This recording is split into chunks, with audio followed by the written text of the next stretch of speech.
Hi, welcome back to Orphans of the American Good to Dream. be here. Um, uh, yeah, welcome, Say Caleb. that.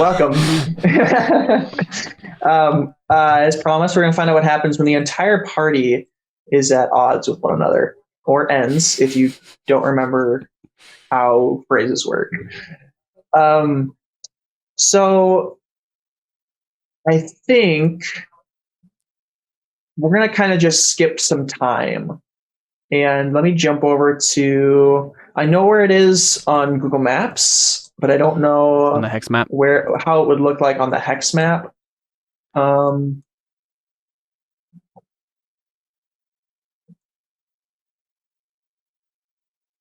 We were just out of Cheyenne. I guess it's technically, as where I think it's technically this hex, Okay. but that doesn't totally represent the amount of cities that are on the road here. What is that? Oh, that's an Um, urban center. Okay. Yeah. Where's the train? That you guys don't know exactly where it is yet. How did we hear about it? Like, what was that whole thing? Through Helen and Clarence, they had heard rumors about it. Oh, okay. Just rumors. All right. Well, that's different. Are we still going to Salt Lake City, or are we trying to find the train? What was it? What we Well, decided? you guys are heading towards Salt Lake City looking for the train. Got it. Okay. I mean, we can't look too long before we just have to be like, well, Or we Well, yeah, but probably see you- train tracks. Yeah, you guys are going that way anyway to take the Salt Lake City road north to. oh the yeah, little that's purple fair. Yeah, thing you're over right. here. So, okay. So we're yeah, on the just- lookout for the mythical train as we make our normal route. Right. Okay. Yeah. So I think you guys just kind of we just get a shot of like it had cut to black, and we just get a shot of like the bus just like rolling up, and it's just quiet, and just like goes in a park, and you guys just all get out, and you guys see a really small like part of this probably like before the apocalypse, like 2000-ish people. You guys pull up, and you see this very small part of it is like still occupied, Mhm. and it's probably like like a few days later, kind of a thing, and you see a church, and like everybody's like going into the church, and I think This is like a town. Mhm. Okay. I think you guys kind of realize, like, oh, it's Sunday, Oh, okay. and Yeah. apparently this city is gathering into church for Sunday worship. What did you say like how beat up or not beat up this town is?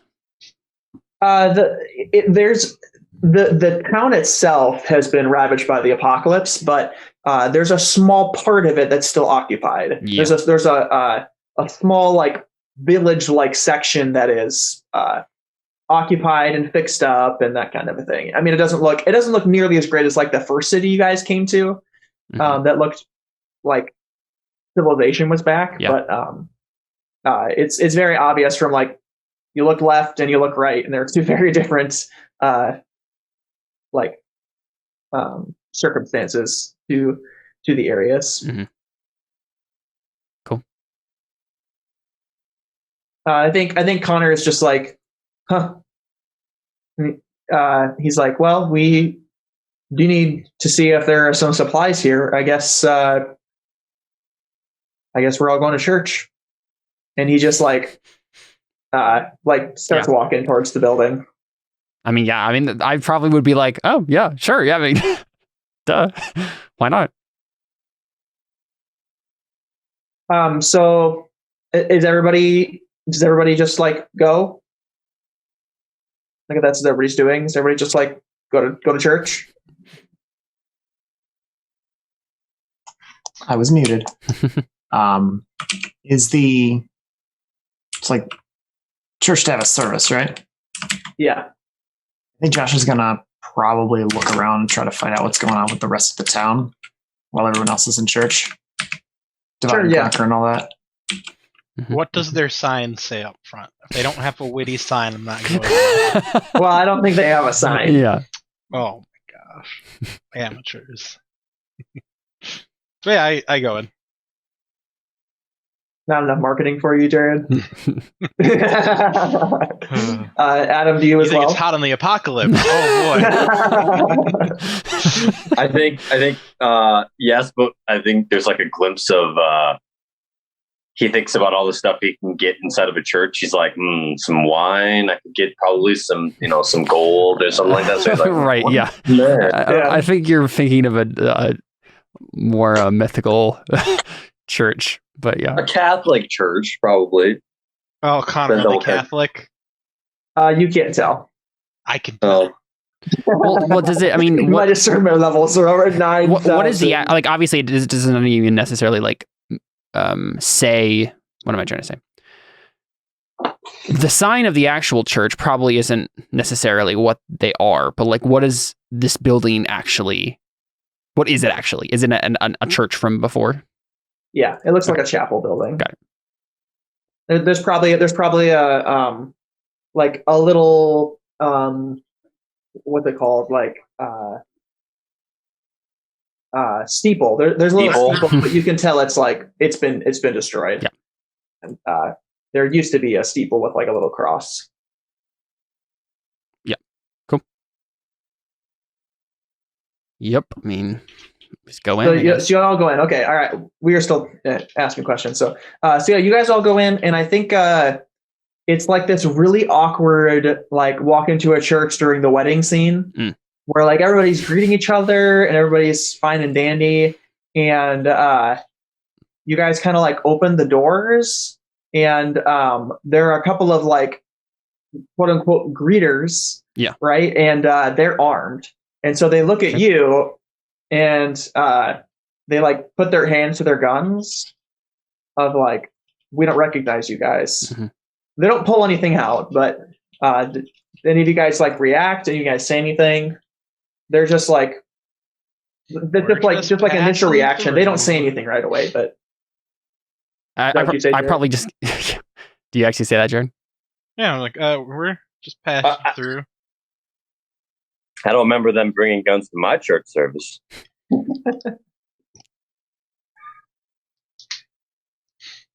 I mean, that sounds like a fantastic thing. All churches should have guns. Yeah, I mean, I basically just like give a little wave, like, hi.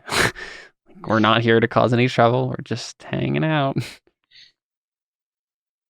Well, if you guys don't say anything, they're just like, are you guys here to worship?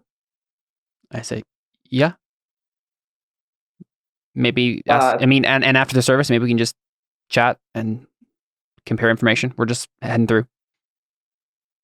I think like one of them like pulls somebody aside and like whispers something to them, but then the other guy just like nods and says, "Yeah, you guys are welcome to come on in. You guys can stay armed.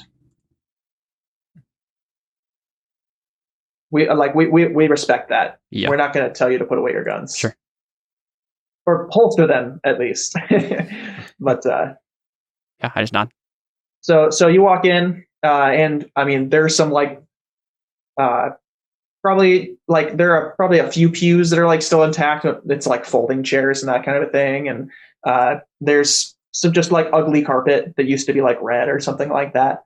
And everybody's just kind of like chatting and greeting. It feels a little bit like a normal church service, but everybody's really close.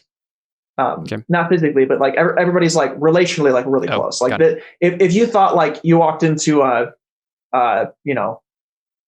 whatever church you think is like really close with their body, like this church is super like friendly and shaking hands and hugs, and everybody's really close here.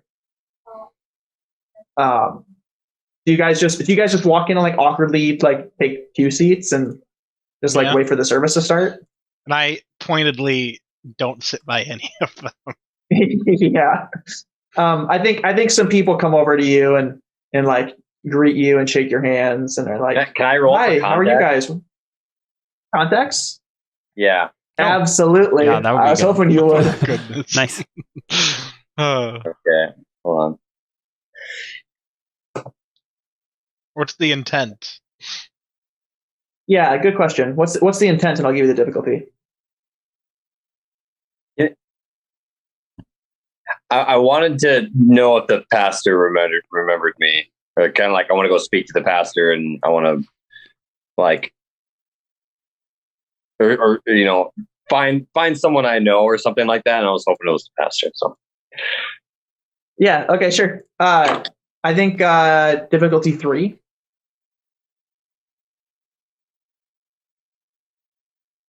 Okay, so that's a 1. So you could spend a fate point, Logan aspect, and Or if you fail, it could be catastrophic and it would be amazing. Then we'll have to destroy the church. This is actually a cult.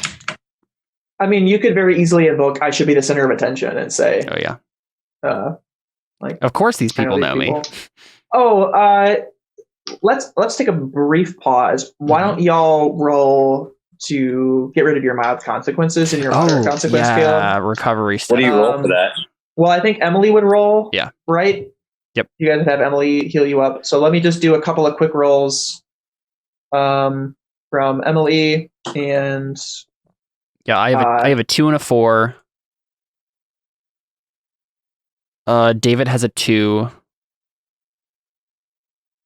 okay, let's hit a +1 from Mr. Lang. She helps provide those things. I'm going to say this roll is for all of the mild consequences. Okay, and she got a 2. So she gets rid of all the mild consequences, and then we'll try. I mean, it has to be a roll for each thing. Wow, That's like the rules. Mash it a bunch. And we'll go alphabetically. So Adam, So Adam, yep. Sprained ankle. Caleb, and then David. David's a cyborg now. Yeah, so all of our minor consequences are recovering. pulls out like a lung. You don't need that. I got this. Well, they have been recovered because it would have been the last scene. No, because Right. she would have done it in that scene, and now we have to have a whole scene go by, and then after that scene, after the next scene, so after this church scene, Oh, okay. it will be recovered. Okay. And then Caleb for your My moderate. consequence. Perfect. Okay, that's perfect for it. Okay. So we got rid of that. All right. So Adam, did you want to spend a fate point on this and say you know this pastor? Yes, I do. Okay. Go ahead and delete your fate point, and you can yeah.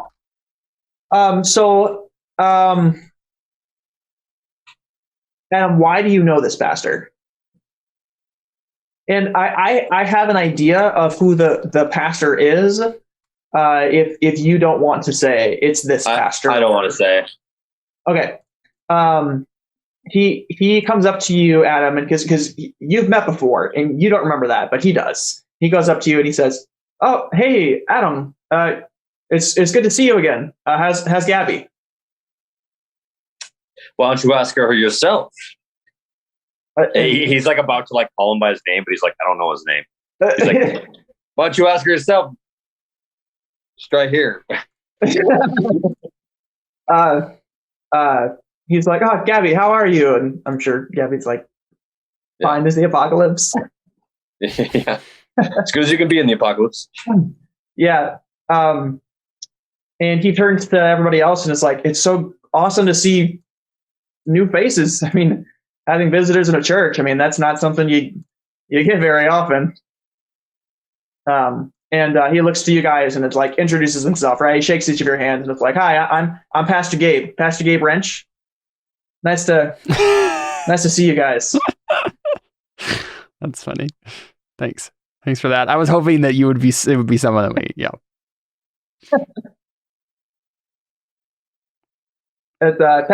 Pastor Gabe is one of the deacons at Caleb's church right now in real life. Yeah, in real life. Cool. So, do you guys like greet him, or? I mean, are we all there while Adam's talking to him? Yeah, he goes over and like introduces himself to everybody. Okay. Yeah, I mean, I don't think I knew about him in real life before 2015. So I just go Right. over and say, nice to meet you, Pastor Gabe. Pastor Wrench, I don't know, one of those. I don't know. I honestly says, just Gabe is fine. Yeah, just Gabe. And I shake his hand. He's like, I'm not too fond of the pastor thing. I used to be a deacon. I'm only a pastor because, well, not too many of those anymore. He gives you like a weak grin. Yeah, and I say, well, I'm sure you do. I'm sure you care about these people and do a great job. He says, thanks. You guys here to worship today? We're just about to start. Just passing through, thought we would, come in. I don't know if we could pick your brain afterwards, maybe talk about, compare information. We just come from east. Yeah, he says, for sure. Yeah, well, I'm sure you guys are here to trade as well. Sure, yeah. Well, I'm sure we have things that might be helpful for your community here. Sure, yeah, We're a we little. can do that. And I think I probably say though after that I say we're a little low on bandages. And he probably like notices like half of us are like bandaged up in various ways. okay, cool. So I think I mean they sing some songs, they do like communion, that kind of a thing. It feels like a what you would expect from a church service, and then he gets up to preach a sermon, and I think it's a sermon absolutely about the theology of combat. Of course. Because this is the apocalypse, and he's just trying to remind his people, like, that would be the sort of stuff. This is how you fight, and this is how. So he's talking about in like a spiritual sense, or no? He's talking about I'm sure he's talking about both, right? Yeah. Do you remember offhand the passage that Toby Sumter preached on with the combat theology? No. Sermon? No. We're on break right now. No. You'd think so. Yeah, you'd think so. This is David just came back. real quick, David. Why don't we ask where you went? Because you guys came to a city. We cut and came to a city, and everybody was going into church, and so everybody's inside the church right now, like listening to the sermon. And you guys like met the pastor and that kind of a thing. Gotcha. But you can. I asked everybody like what they're doing. Josh said he went to like investigate the city while everybody is in the church. But you can say what you do. Gotcha. Okay. If you're there or not. Yeah. Sorry, Gwendolyn's been kind of difficult. You're good. Thanks. No, you're fine. Yeah. I gave you a call earlier just because I wasn't sure if you were asleep or not. Yeah. You just ignore that. Yeah. No, yeah, I heard it vibrating from the other room. Okay. Yeah. I was like, "Where's my phone?" It's like, "Oh yeah, it's in the other room." Anyways, but do we know anything about this city?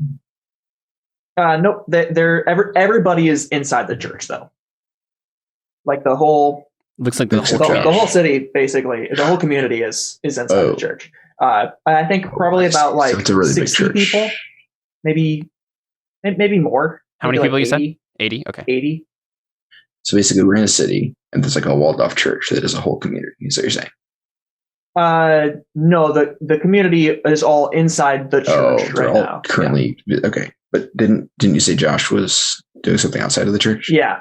Okay. Yeah, he's just investigating the city right. while everybody went inside to like meet the people.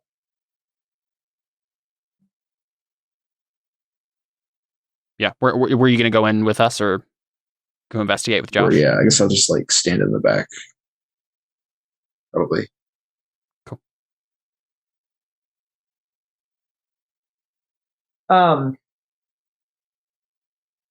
Give me 1 second here.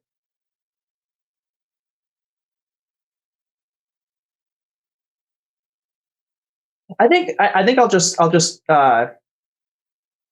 it's on Ecclesiastes 3:8.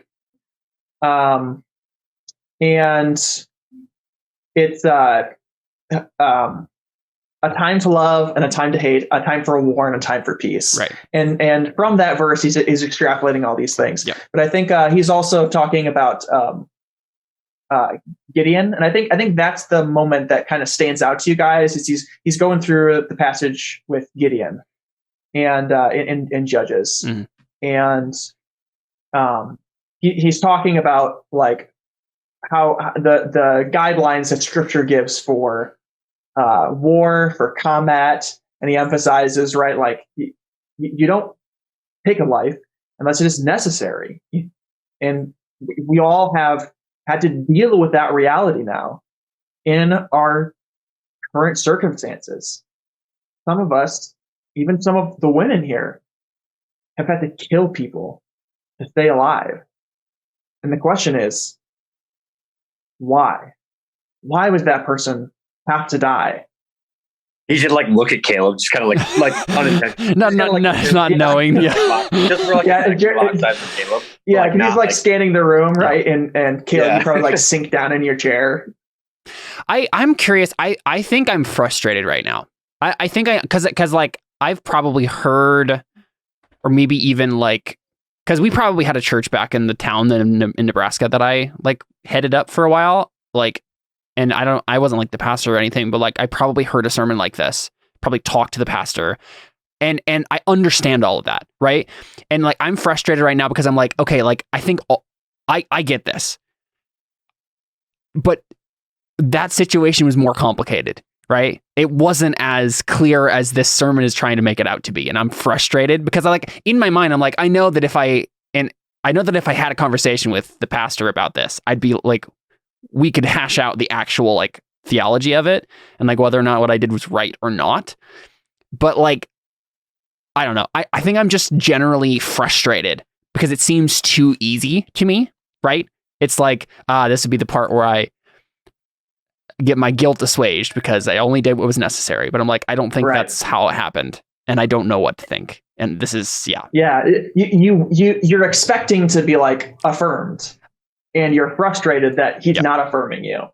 No, not even that. No, like it's not that. It's like I feel like he's not getting at the exact situation that happened there. Okay, yeah. He doesn't know the situation. And so it's literally like I get all of the stuff that he's saying because I've gone through it all myself before, and that's the way we are in this apocalypse.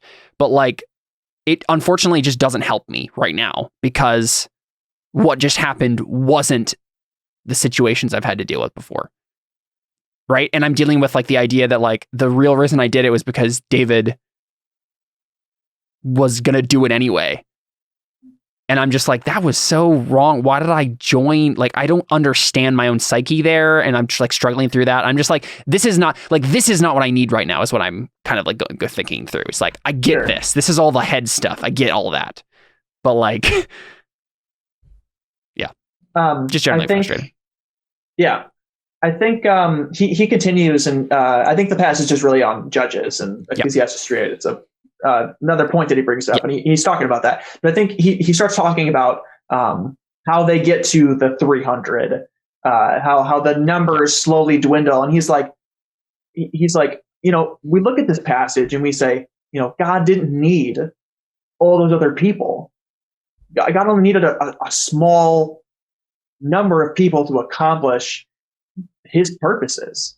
But there's another point here. There's another application here that I think we haven't emphasized until we are in what we're in today, the climate that we're in today. And he's like, God also doesn't need pragmatism. God doesn't need the best plan. How many people do you think would die if our battle strategy was to get as few people as we could, and instead of fight an army, we blew some trumpets and we smashed some lanterns or smashed some jars, and that's our battle strategy? Some of them had to have been thinking, we're going to do this, and there are going to be people who will die, and that's why it's wrong. because this isn't the best plan. This isn't the best way to preserve our lives. And that's not what God is looking for. God isn't looking for the best route. God is looking for obedience. Do what I say. And that's what we have to focus on. Is if you think that you have the right answer of when it's right to kill people, can you point to the Bible for it?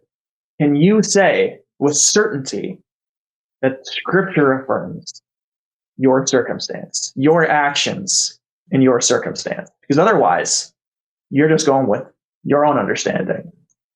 And I think he kind of like ends there and like prays, and everybody in the room is like, like, yeah, like preach, pastor. You know what I mean? Everybody's like affirming what's going on. And the sermon kind of ends. And I think we kind of pan over to like everybody else. Our section. And I think everybody else is like frustrated or like uncomfortable. Like Lynn is like, all right, time to go. We should get out of here. I don't like this. And honestly, I think that's how I'm feeling too, because I'm like, before we were like, hey, let's share information and let's trade and stuff. But now I'm like, if I get into a conversation with this guy, like, he's going to tell me what I already know about the situation. I already know what I did was wrong, but I don't feel like confessing it to him. Right. And so I'm just like, but I don't know. I mean, I feel like we're kind of stuck in that because, I mean, Adam, I feel like would insist still talking. I don't know what you think about that. But. Yeah, I was going to ask you, Adam, how do you know him? Obviously, you've met him before, but why did you know him before? Because this is a positive result, so you can say, like, why do you know Pastor Gabe? Well, where are we right now? Like, where in the United States? This is Wyoming. The exact city is the very south of Wyoming. It's called Elk Mountain. Okay. I think he was just kind of going around at, back when he had the colony or whatever, he was looking for more people to join the colony. So he probably like went around and was traveling and like looking for people, and he probably came across them and was like, hey, you should come join us. And he's like, no, I'm gonna stay here. That's probably how he actually met him. But now he just kind of remembers him, but he doesn't know why. And he's kind of like, I've been here before, but I don't know why. And it probably wasn't like to come to church. Yeah. So you said that they tried to get you to stay after you had amnesia, or the other way around? You tried to get them to join you? How did that go? Yeah. And then they were like, no, maybe you should come stay here. Like, we have some people, you should go back and bring them all down here. And we're like, we think it's safer up there. So we're kind of like haggling on who should come with who, because we want to like create more people like with our vision. But I don't think he really trusted my people, but he trusted me. So he was like, yeah, you should stay here and not go back. But I decided to go anyways. So we kind of had like a mutual, like, I guess we'll just go our separate ways. But, if you ever you're in a bind kind of. So I kind of like stayed there for a while, but nothing like significant, Sure. So I think that like general feel of the room is probably, so why are you back? Like, what happened? So I think Gabe comes up and asks you that after the service. I think he goes to all of you and is like, hey, my wife's gonna be making a meal. She's gonna be killing one of our livestock, to just be able to feed all of you guys if you guys want to come over, or we could just eat here if that makes you guys feel more comfortable. Is he talking to me? Well, he's talking to all of you, but probably specifically like looks to you because he knows you. Like, you guys all want to eat here. Eat with us, basically. Do you even have to ask? What was his name again? Pastor Gabe.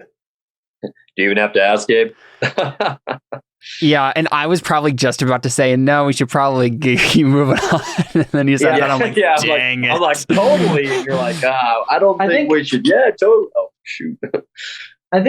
Caleb, I think Connor comes up to you, and I think he like nudges you, and I think he says, you need this, and just walks away. You actually say that to me. Yeah.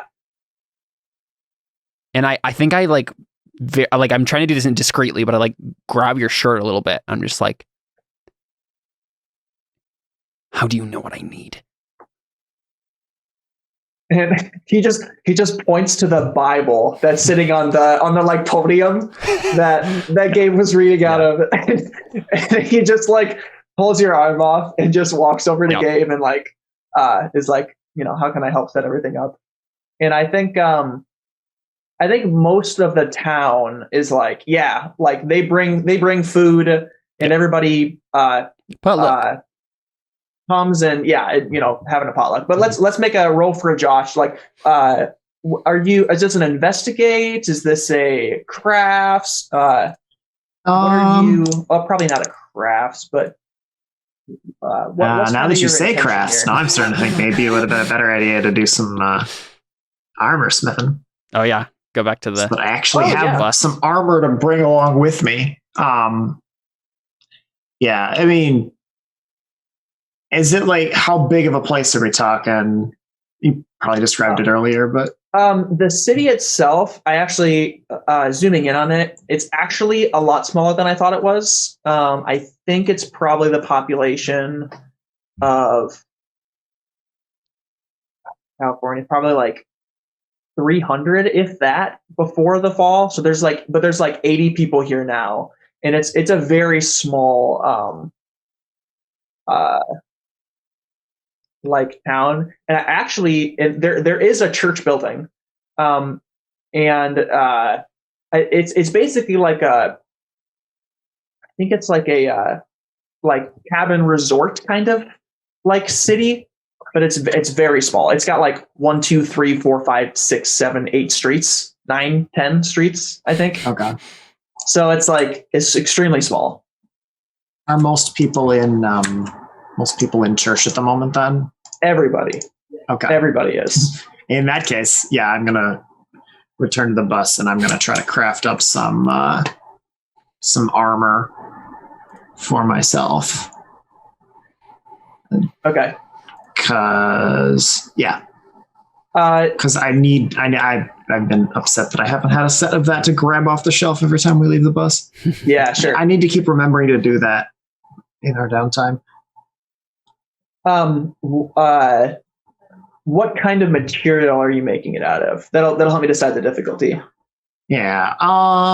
Hey, you got all that bus stuff that you had to like peel off. There's probably like plates of the bus that you had to like replace or something, patch up.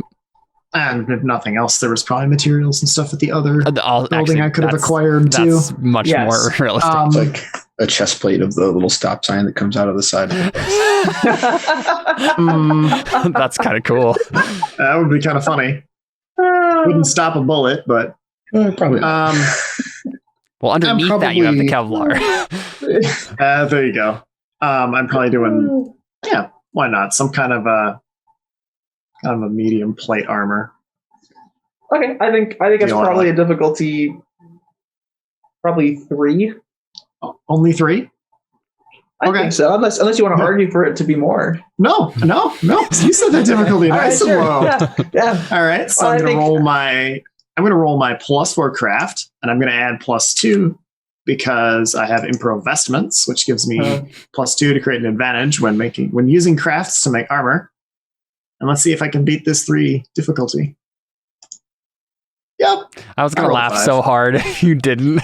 I was bracing myself for it. I rolled 3 zeros and a minus. Oof. And you still got a 5. Yeah. Wow. Yep.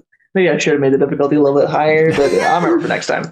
Well, you don't succeed with style, but so you make some armor. So is that kind of just what Josh is doing while they're all in church?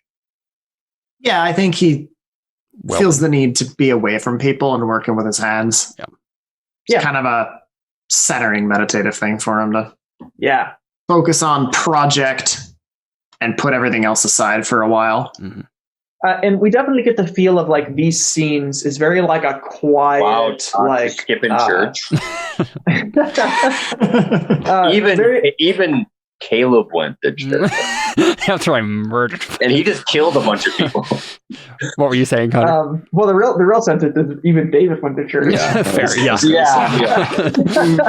But no, the scene, like, there's no music. It's just like quiet, just like nature noises, like ambiance. It's very much like a slow feeling, like shots. Yeah, we take a from lot of like time. the big intense moments before. Yeah, we take a lot of time with each shot, and we just see Josh like making some armor and just like maybe hearing some like choir music. I mean, they're probably singing Amazing Grace, and then we're getting shots to Josh welding stuff or whatever. Yeah, they're probably listening in the background. And so then the service ends, and I think probably maybe Alyssa and Ryan actually come up to the bus to like grab a few things, and they let you know, Josh, that like they're all going to eat a meal together, and like say if you want to come along, you can. Sounds good to me. All right. Stow this armor. Question: do I get with this armor that I've created? It's the way we've been doing it. Do I got a 2 over the difficulty, so that lets me it gives you a free. Yeah. Succeeding with style gives you 2. Yeah. Okay. Which would be 3 over. Yep. Yeah.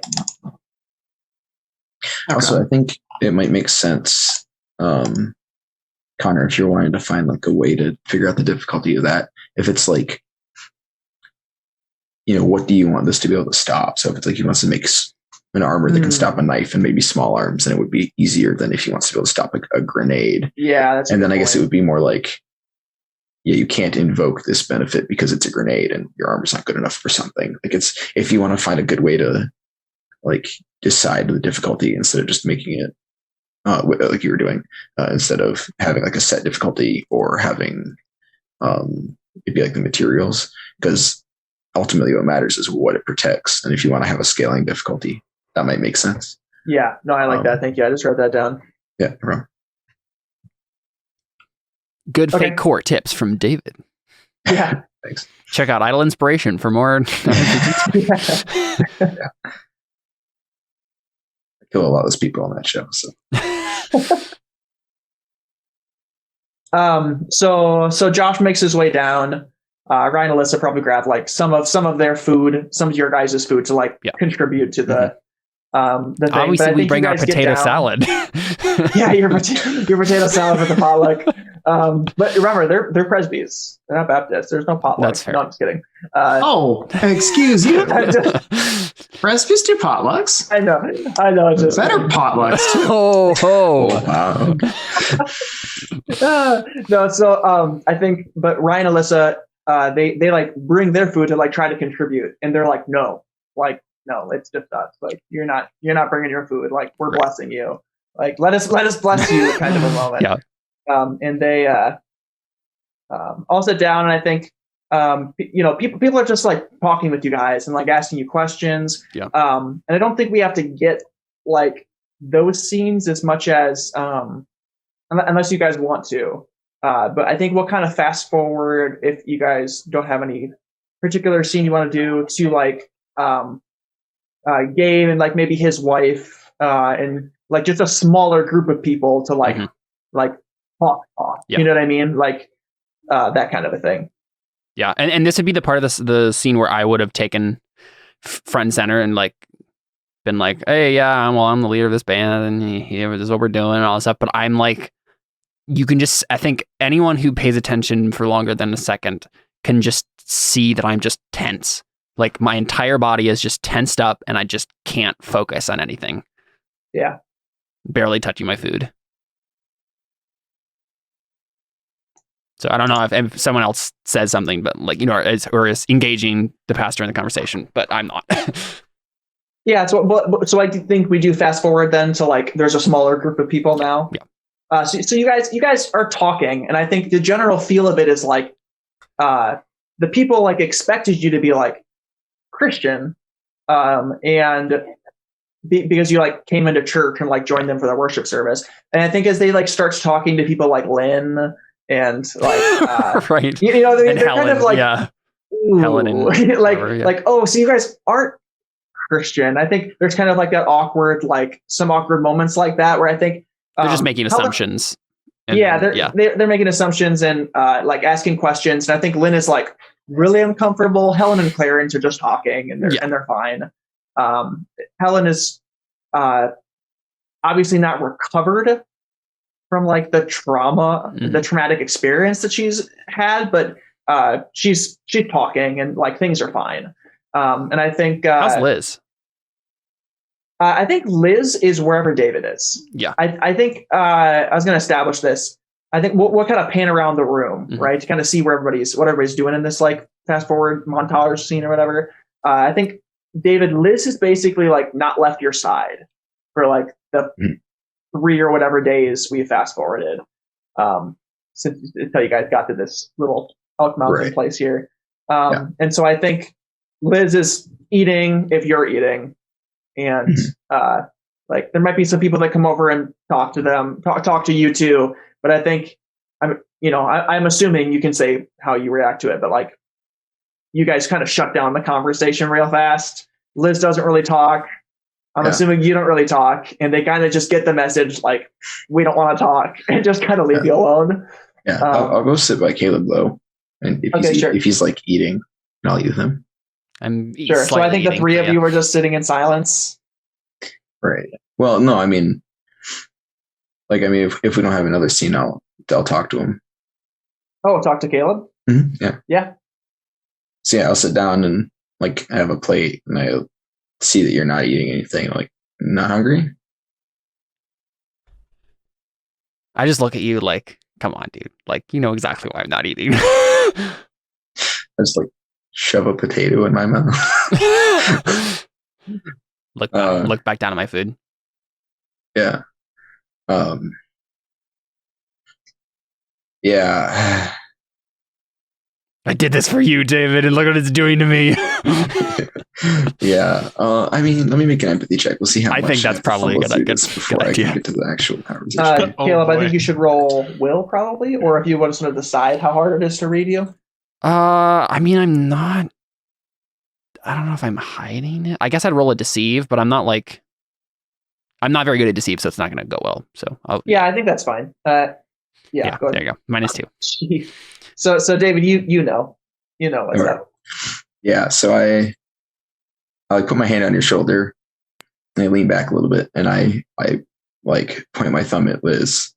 And I'm gonna look at her. Sorry, I'm up with a lot. Yeah. Like those people came into our camp, grabbed her, dragged her back to their camp so that they could put a stick through her, turn her around a fire until she was cooked, and then eat her skin and her muscles and the rest. Okay. Thanks, David. I definitely want to eat now. Yes. Well, maybe there's more important things going on besides your food. If you don't need to lose any sleep or any appetite over them, at least not for their deaths, maybe over who they are, maybe over the decisions they made in their lives, maybe over the reason that they had to die. Sure, I can see that. But not over killing them. Why didn't you just wait? What could that have done? Give them more chance to pick up their guns, shoot us in the back? They weren't going to.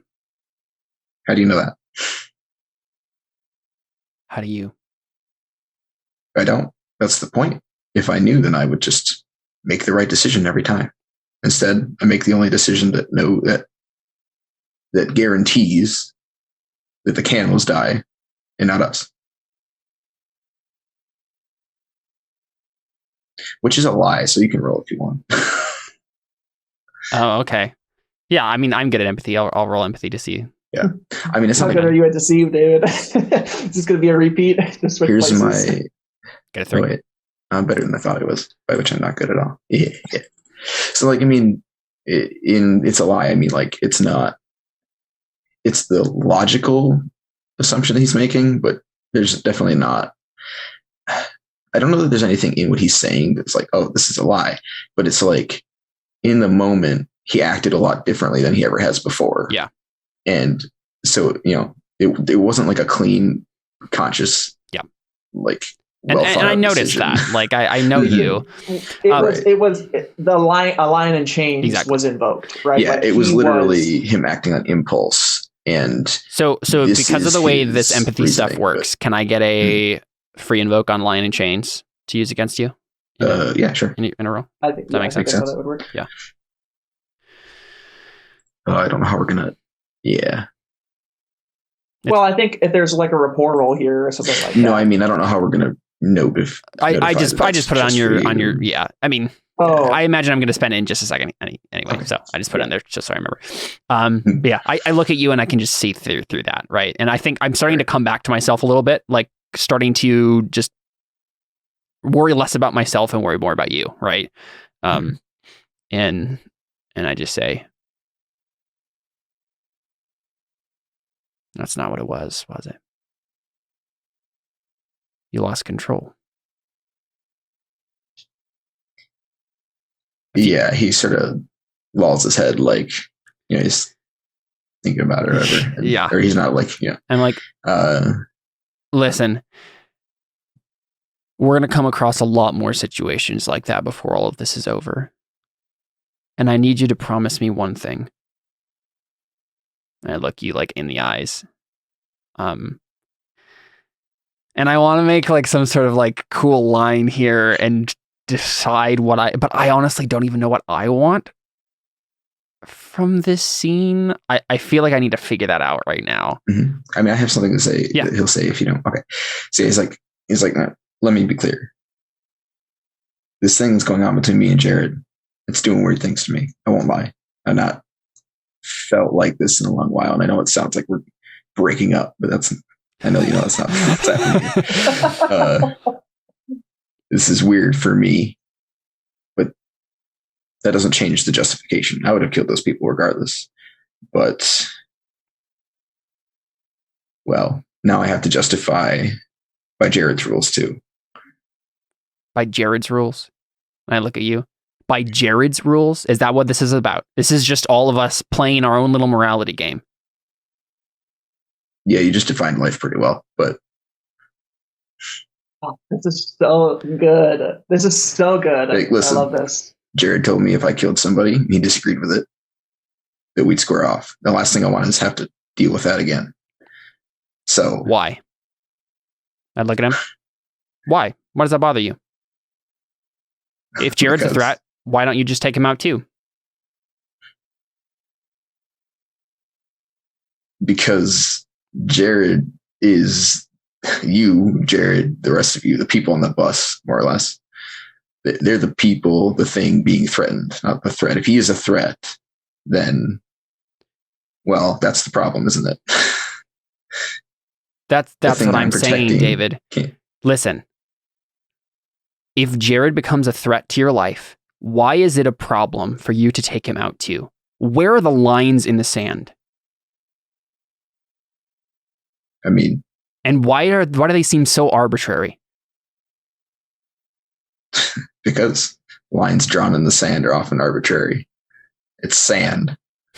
Point of order, other players can also spend fate points to invoke people. So if they're like, I think this person would think this way or do this, you can always invoke them. Yeah. I would if I could. No fate points. Yeah, he just shakes his like, and I told you where the line is. It's the people on the bus. They're the people I protect. They're my responsibility. Ooh. So I protect them. Ooh, Caleb. Mm-hmm. Ooh. What? Are you seeing an aspect I'm not seeing? Well, think about what he just said. I'm responsible for protecting those people. The weight of the world on my shoulders, man. Yeah. I want you to snap on him and be like, in a selfish way. Like, that's my job. Yeah, okay. I'm totally taking that. Person. Yes, okay. Let's do it. Yeah. Can I spend fate to invoke that? Well, I mean, you want to give it to me instead? I mean, it sounds like Connor's compelling me already. Actually, if Connor, okay. Yeah, it's more efficient if we let Connor do it. Free fate point. Talk about metagaming there. But I had this. You cut out Josh. Yeah, Josh, you were muted. Oh, when I tab into Windows, I can't hold down my push to talk. Oh, I was wondering what happened. Yeah, no, I had the same thought at about the same time, but we haven't done many player compels. Player compels are interesting, but I'll let the GM compel because efficiency. Wait, did you just give me a fate point too, or did I already have 2? No, you had 2. I had 2. just Okay. gave you one. All right. Cool. Yeah. So you say that, and I'm just like, no, they're my responsibility. Wait, did somebody else give you a fate point? Did you give yourself a fate point, Kim? No, I think I had 2, and I have 3 now. I think that's correct. Yeah. Go ahead. Continue. Yeah. Okay. So you say that, and I was like, no, that's my responsibility. Well, I mean, if you'd like to share the burden, that's fine. No, you don't get it. That's not. Listen, the reason I did what I did is because this should be my burden. I hate seeing you destroy yourself like this. You're destroying everything around you, and you're not handling it well. And obviously, there's total hypocrisy in what I'm saying right now, because I'm basically just speaking for myself almost, and I'm not realizing it. And then I say, so how about next time you just let me? I just you should just say, do what I say. And I think I was going to say that, and then I just like the word tasted weird in my mouth, and I just didn't. Right? Like I was just like, why am I? But I think as part of the compel of David, you know that's what he was going to say. Yeah. I'm basically just telling you, get in line, follow orders. Yeah. Yeah. And he just kind of shakes his head. It's like, Caleb, you don't get it. You're a kind person. There's still flesh in that chest of yours. What are you going to do? Just every time we come into a situation, you're going to kill all of the enemies. You're going to defend everybody. You do all the work. This is the end of the world. Everybody has weight on their shoulders. This is the thing that I do. If you like to try and fight all the battles, then, well, I won't let you because you're my responsibility too. Well, maybe I have to. If you can't handle yourself. What about the last 24 hours makes you think I can't handle myself? Because you just let a little girl murder 5 people. And you encouraged her. You gave her a pat on the back. Point of order, Liz is technically next to David, so I'm assuming you like whisper that? No. That's weird. Okay. Yeah. Liz like spits out what she was chewing and just like puts her fork down and just like he shakes his head and he says, it's funny how it's murder when we're talking about when it's an argument. They're innocent when Josh gets angry, but you're not missing the point. She killed cannibals. Plain and simple. She did her job. She did a good job. And I just like, obviously I don't think you do this, but I just imagine David like patting her on the head like a dog. Like, you know what I mean? Like, good girl. You killed the cannibals. Yeah, I just look at you and like, sorry, go ahead. Sorry. Yeah, and if she'd been that motivated when they came together, maybe we wouldn't have had to go after them at all. Maybe she would have killed them there. I can't really blame her. She's what? 10, 11. She has a lot. She's dangerous as it is for her age, but I won't discourage her from being effective. Okay, so with that, I think I want to kind of cut the conversation and bring it to like the group. Yeah. So I think other people for a while. Yeah, I think. Well, I think we can. I want to get. I feel like there needs to be some sort of closure of that conversation. There will be. That's where I think you're going. Yeah, go ahead. Well, I think we cut away, like to other people and kind of like finish the like pan shot of like how what everybody else is doing.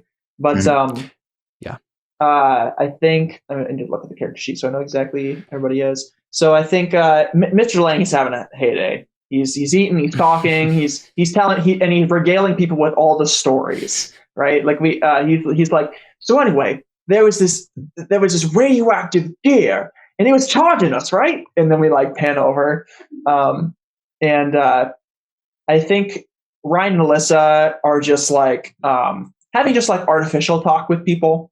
They're not talking a whole lot, and I think we get a shot of like Ryan trying to prompt like talk from Alyssa, and I think Ryan is like, oh yeah, I mean, Alyssa's been adopting a lot of like orphan kids from the warfare that we've been doing in Germany.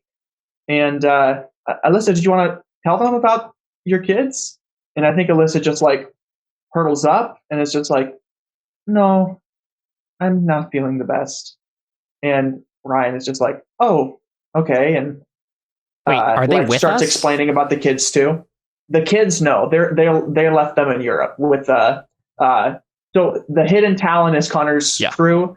They didn't bring everybody with, and especially those kids, they didn't want to bring the kids with. So just little tidbit there. You guys see, Emily is also just like talking to everybody, like sharing stories and all that good stuff. And not Carly, I'm sorry.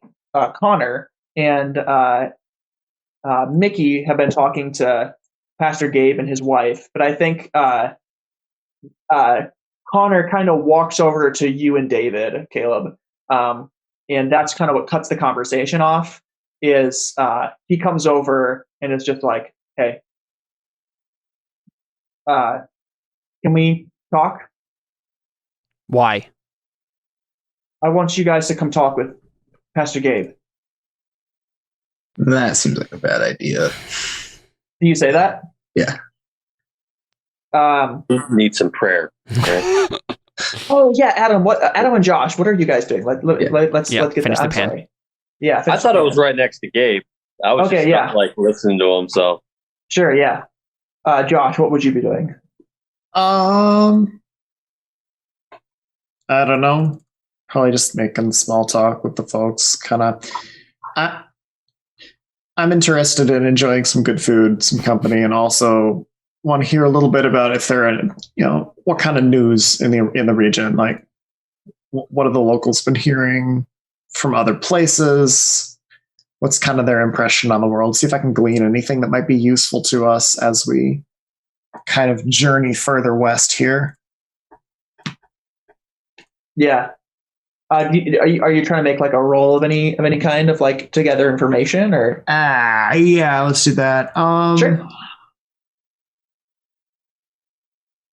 I'd assume that'd be empathy. It could be rapport, or actually, you know what it probably is? It's probably contacts. Okay. Oh, maybe. Well, a contacts roll would be like that'd be like knowing someone. Do I know someone or know maybe someone in? Is it similar to circles where? It is similar to circles wheel where like I could know someone, or a step out from that, maybe I know somebody in my profession or in my kind of my life path. Does that work in that as well, or is it that could work? Yeah. Yeah, I'd like to talk to some like I don't know repairman kind of people. Oh, yeah, sure, that makes sense. Just see if I can't find somebody with a little bit of rapport there who. Not rapport. Not rapport in the fake core sense. Yeah. Right. Yeah. In the sense of like, we have some common topic we can talk about, and then, find out a little bit more about how they're getting supplies and not how they're getting supplies, just what do they know? But and I think these shots are happening exactly as we're like cutting back and forth between things. I think David says that, right? Like, I don't think that sounds like a good idea. Then we just cut over to something else. And we're getting like these jump shots of like, is it, are they kind of more abrupt jumps from subject lighter to heavier kind of context and tension? Yeah. Build tension with the framing and stuff. Okay. Yeah. I'm going to roll contacts, see if I can't find myself, somebody what's exactly your goal? I want to know if they have any information that could be useful. Specifically, I would like to. Oh well, contacts would look. I want to reveal an aspect about the situation out west. Sure. In this general area, but that doesn't feel like a contacts roll. I think it is. Unless it could be a see it. contacts roll for them to reveal to me an aspect. I think that's kind of what it is. Yeah. Right. Yeah. Right, works for me. I don't want to be using my +2 skill when I'm actually supposed to be using my -1 skill. I don't think there's another good skill. Like I could see rapport if you're just talking to them. I could see notice if you're just picking up conversation, but like still like I think honestly, context makes the most sense. Rapport is already used for so much other stuff. Exactly. I think using contacts where you can makes sense to me. All right, cool. I will roll contacts then. I agree. What's the That's what I was going to say. I think it's difficulty 3. That's going to argue I for or imagine against. information is pretty chopped up and Yeah. lags behind a lot.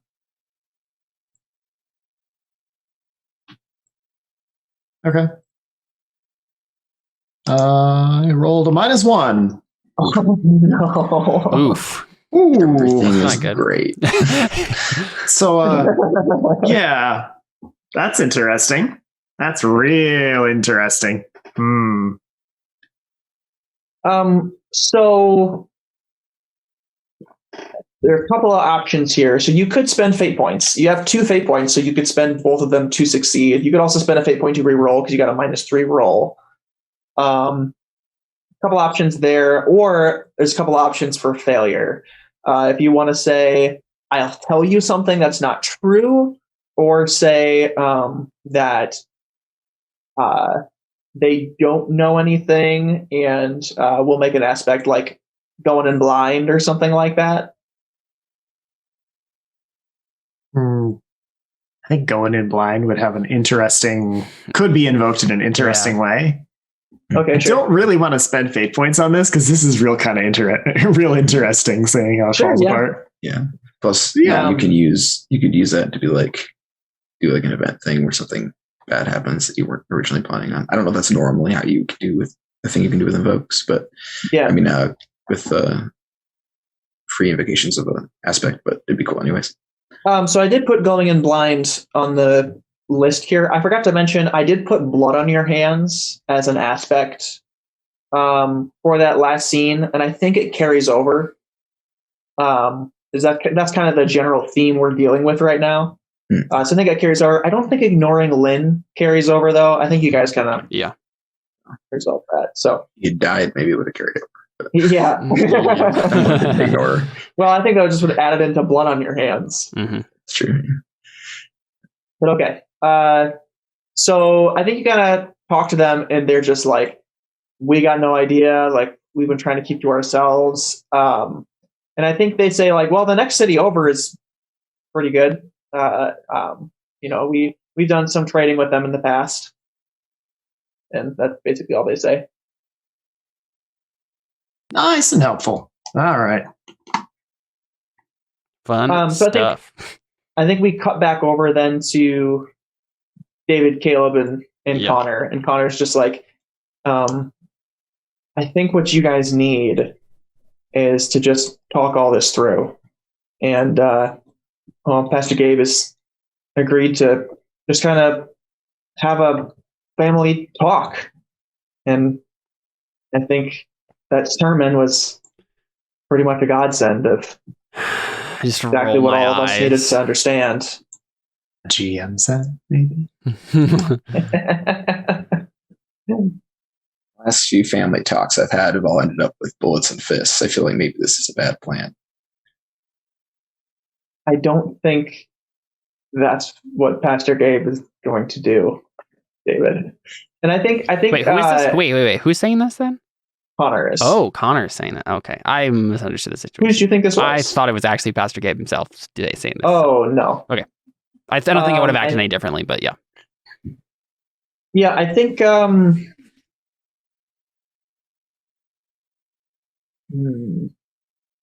feel like this is a rapport roll on Connor's part, maybe. Yeah, maybe. That makes sense to you, Dan? Sure.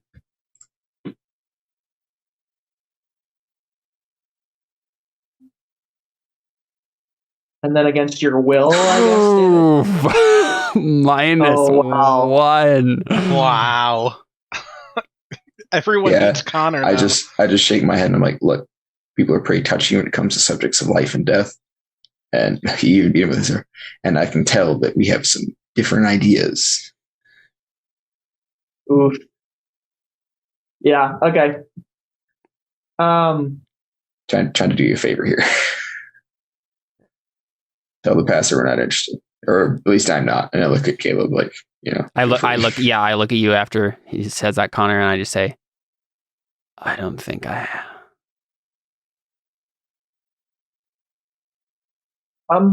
I don't know. Jared, I want to compel you to come over and basically do what Connor is trying to do. And I think I want to compel the big three shall perish, that you don't want them to be something you have to kill in the future.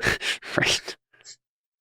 well, I mean, I think we've established Jared isn't sure that counts, right? Yeah. Like, Right, in the future is what he's saying. Right, in the future, like unless you don't think Jared would want to put them to have this conversation out.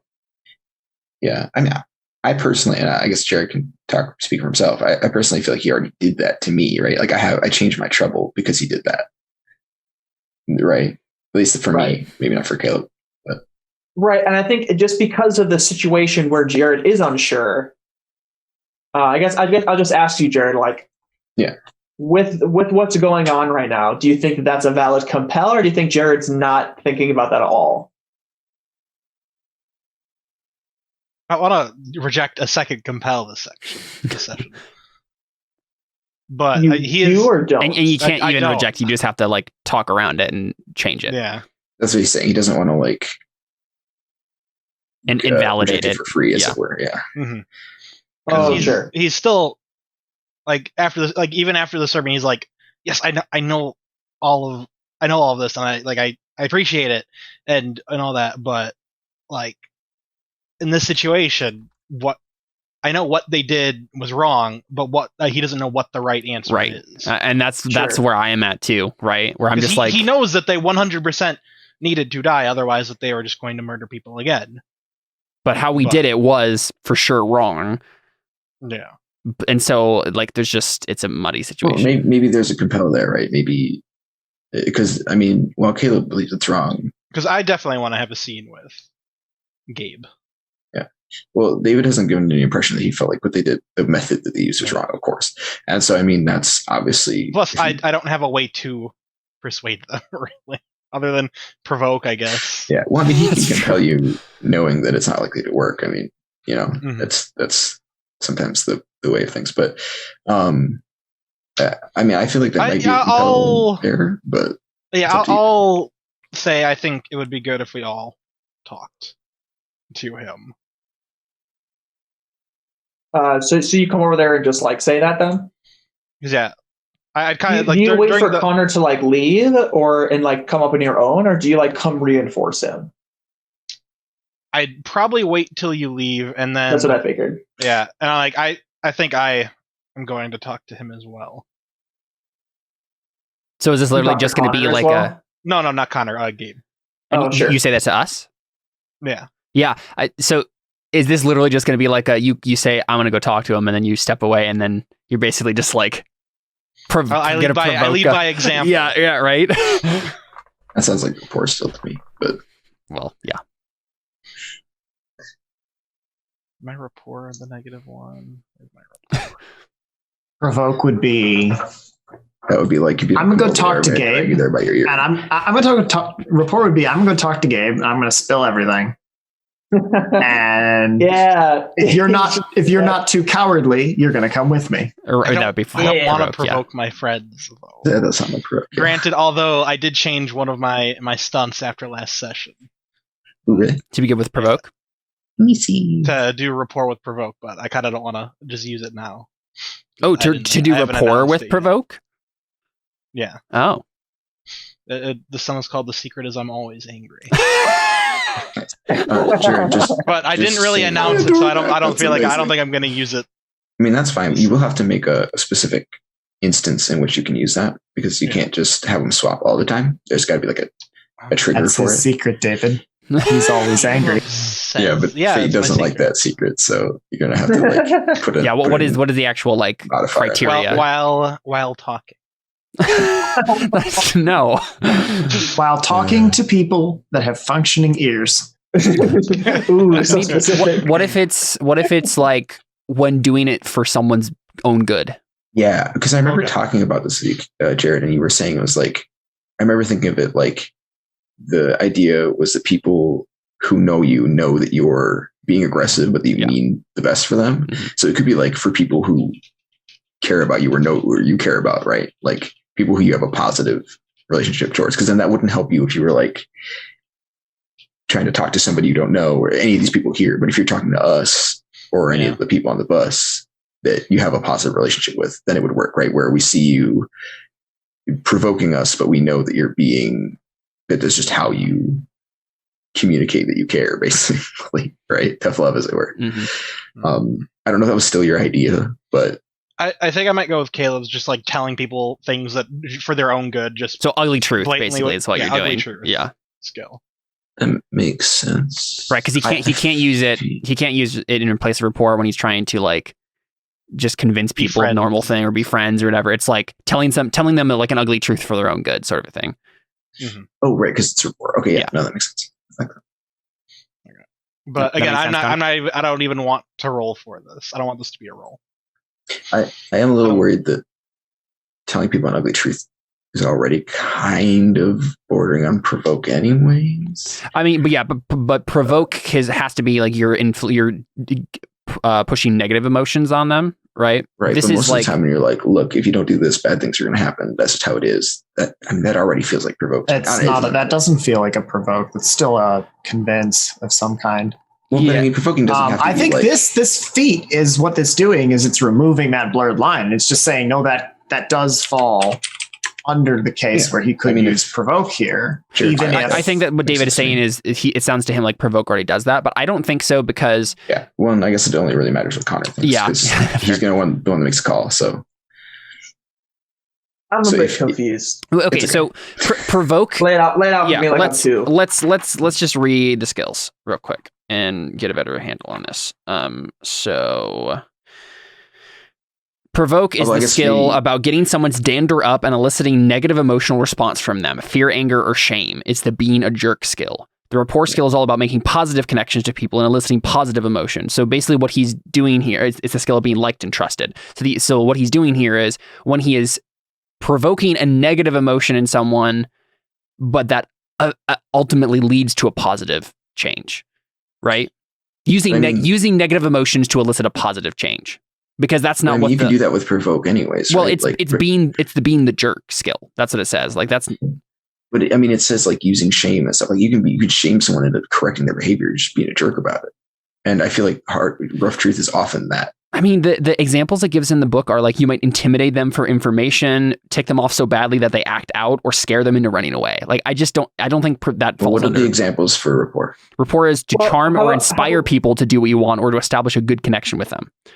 How about we do this? How about we fudge Jared's stunt for now, and after the session we can correct. That's fair. Like and flesh out how we want it to look. But for now, we just assume that Jared can use. But also, Jared did just say he doesn't even want to make the roll. I'm not even going. This is the whole reason why I wasn't going to use it. Right. Yeah. Sorry, to avoid. Don't worry, people listening to the stream. This will be cut in the podcast. But now that I said that, it has to be there. It's true. Well, So Jared, you're saying you don't want to accept the compel then? You don't want to roll? He just wants to roll without the bonus. Right. Oh, no, I think the point is that you get the bonus and we'll decide what the stunt is. Do I need to roll exactly to get later. do I need to roll to get them to come? No, not to get them to come, but to fulfill the compel. I think so. You have to put effort into it, right? Like yeah. Okay. I feel like that makes sense to me. I'll roll rapport. Like, yeah, I'm going to. It'd be good if you guys did as well. Mm-hmm. And you guys are rolling opposing wills then, I assume? Sure. How's that even possible? Oh, wow. I rolled a -4. That's how it's possible. Holy California! Oh, Caleb those hates rolls. me. I got. I mean, 5. David, you could easily just spend a fate point to re-roll. I sort of feel like this makes sense, though. I agree. Okay. Man, I don't mean, think I he's happy succeeded about it. though. Like, whoa. Yeah. How do you succeed with style, Caleb? I that's what I'm wondering. Like, what does this even look like? Like, is this literally going to be David goes and talks to the pastor and I don't? I would love that. I would love that. Like, dang. Where David has a conversation where he like maybe starts some positive character development and Caleb starts more negative character development. I would absolutely adore that. Yeah. Yeah, so for my part, I think I sigh and like look over. And I look at Caleb, I'm like, you have anything to do here? You might want to do it now. We're not going to be welcome here in a few minutes. And then I get up. I'll go first. Yeah. I mean, I think I just stay at the table and you guys walk away. And then maybe I get up and like the audience maybe thinks that I'm going to like go after them. Yeah. And then I just walk out of the church. Mm-hmm. Nice. Dang.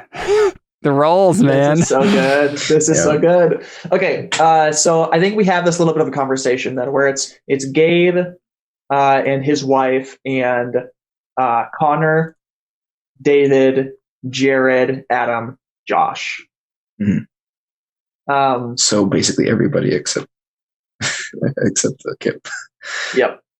And so is this at the table? I'm confused. no, I think these kind of like have moved on to their own section, right? And people are kind of cleaning up and okay. That kind of a thing. Got so things are slowing down, and this conversation starts happening off in the corner. Yeah. Okay. And I think Gabe was just like, "So you guys wanted to talk?" I'm just super frustrated, so I'm just gonna get straight to the point.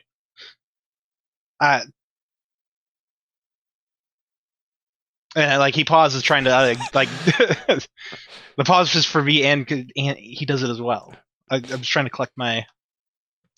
Yeah, I'm obviously just like stumbling and trying to figure out how to word it, and like your sermon today. I get all of that, and I understand it. It's fine to protect yourself and your family and people you loved and the innocent, and to kill people who are attacking you and evil and murderers and rapists and all that. But like when you get to a situation where like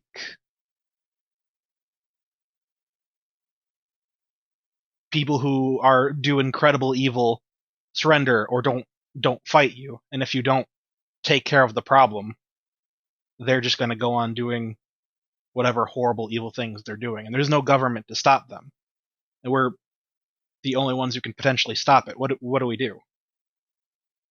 And I think Gabe's like, "Well, let me tell you a situation that we had. There was a couple of guys that came through our town probably 7 months ago, and well, they came in and we tried to be welcoming and we tried to be friendly, and they just didn't. Things got ugly real fast, and one of them pulled a gun on one of the women, tried to steal from her, and there was a moment. Well, one of the men in our town here shot him. It wasn't her husband. It was just a guy who saw the scene and he shot him in the head, and he died. And the other guy, he tried to fight back as well, and he was appalled that his friend was dead. And there was a moment where things were heated, and we almost had to have a shootout with this guy as well. But between that one guy and his friend, and more of our town got into the situation, and the man put down his gun, and I kind of used that scene in my head of just there was one situation where there was no way that this man could be talked out of what was going on. And so the man made a decision that I'm protecting immediate danger, immediate life threatening. And he tried to get him to put his gun down first. It wasn't like he just shot him. And I think that was the key thing there is he gave the man a chance. And I understand that. That's the second man did nothing wrong. But if that second man was a cannibal or rapist that you just witnessed eat a person and kidnap a child, and if you let them go, they're just going to go do that again.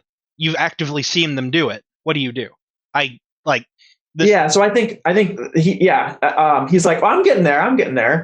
And he's like, well, your Gabe impression that would be the good. thing. Thanks. I listen to a lot of cross politic. So he basically like,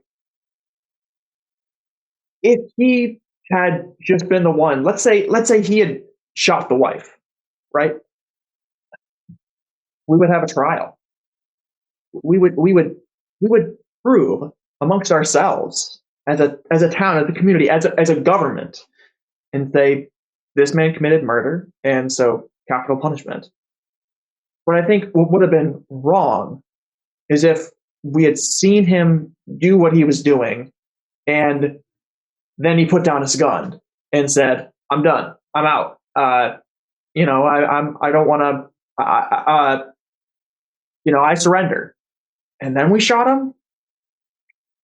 The person who shot him, their conscience isn't right. Their headspace isn't right because they're not looking for justice. They're looking for revenge, and that's the difference. And he doesn't know the situation, but like that's what he says. Yeah. And then I think he kind of looks around the room and he's like, everybody's just like quiet and looking at each other, and he's just like, well, they probably are looking at David, right? Right.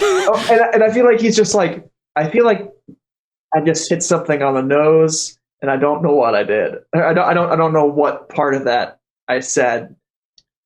That touched a nerve. That hit a little close to home, but we needed to hear it. Thank you. I'm just grinning like an idiot because it finally makes sense now. Sure. Yeah. And so, David, you can just flat out decide whether this makes sense to your character or not, or I can have him roll like a rapport. I can have him roll like a lore in terms of like you ask him about it and he like shows you the scriptures, and he could be like, well, this is how this makes sense according to scripture, or whatever you want to say the role is, or you can just say you do or don't, or you could say if you want to compel a certain aspect. I don't know how you want to deal with this situation. I'm conflicted because I know David's mindset, and I know that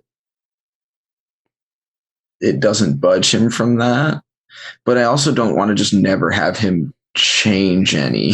Yeah, okay. I don't want to just have him be the same the whole time. So that's my only I guess maybe we can have more of the conversation first. Maybe that'll help. Yeah, that's totally fine. Because I don't want him to be stuck in the same mindset the whole game, but yeah, his mindset is pretty ironclad in his own viewpoint, from his own viewpoint, his own internal logic.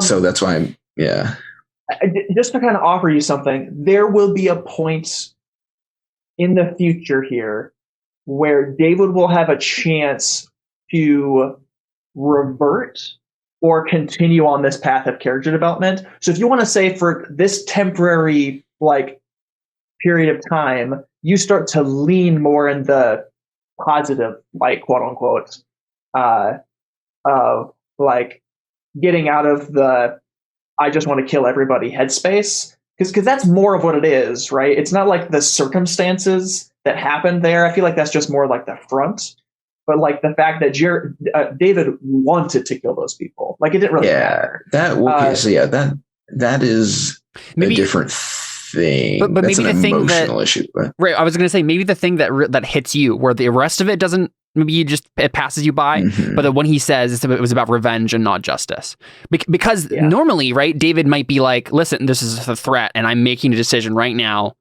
Like Mhm. logically to eliminate the threat because that's what's right, as opposed to in that moment you were just like bloodlust, kill.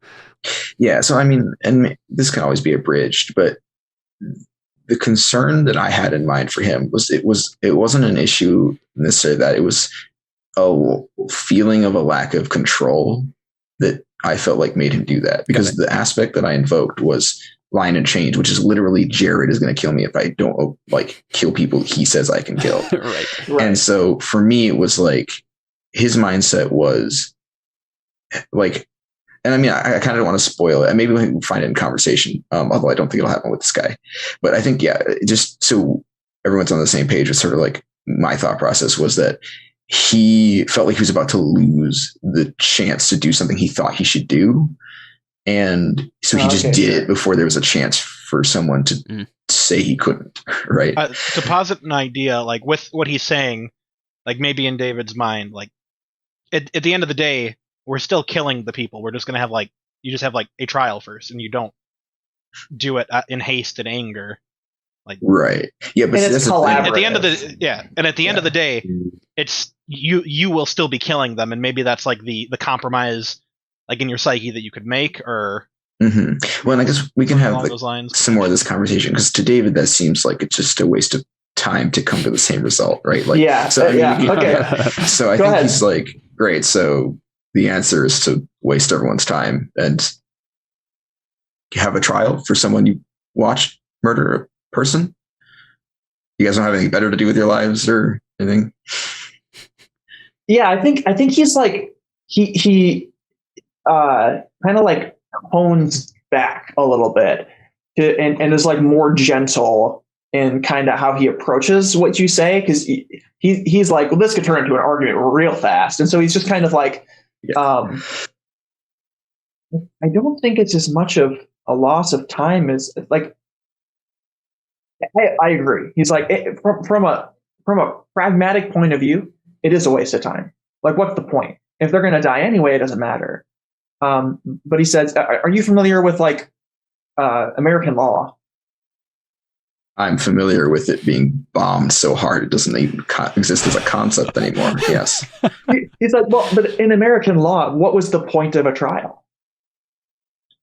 The point of a trial was to use clear evidence to make sure a person committed a crime and that the person who accused them wasn't making things up, to make sure that they had a proper and fair judgment for a thing that they definitely did.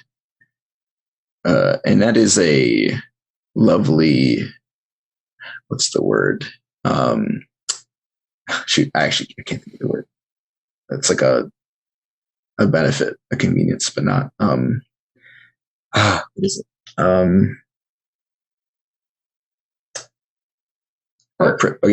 Yeah, we'll go with privilege. I think that was what I was thinking. So, which is a lovely privilege of a society with judges and jails and courts and juries.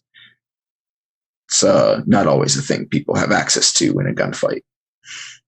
Right. So I think what he says is, so that makes sense, and I agree. That is a privilege that we don't necessarily have anymore, of judges and jury and court. But he says, but you're talking like the standard of justice has changed. The apocalypse happened, and so justice has changed. And he like points to his Bible, and he's like, but we know that this book doesn't change.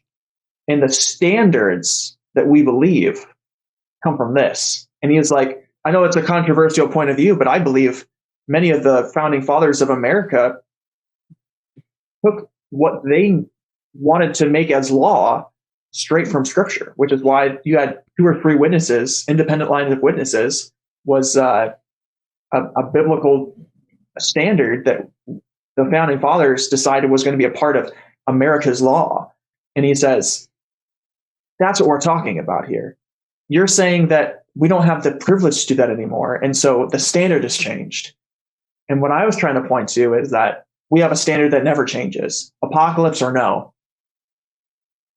we need to be sure that it's justice. We need to be sure that somebody committed a crime. Because if you are wrong, let's say you walked in and you thought that was a person on the spit and that they were a cannibal. Or I don't know if you guys have said cannibal yet, but No, I think I said cannibal. maybe. Yeah, I don't know. You Jared mentioned- said Yeah, Jared I- has mentioned cannibal. But Okay. did he mention it within he this didn't guy's mention presence? that as the specific situation. That's but the typical way you cook It makes sense That's how for you him get to the flesh reference it, just though. right. right, yeah.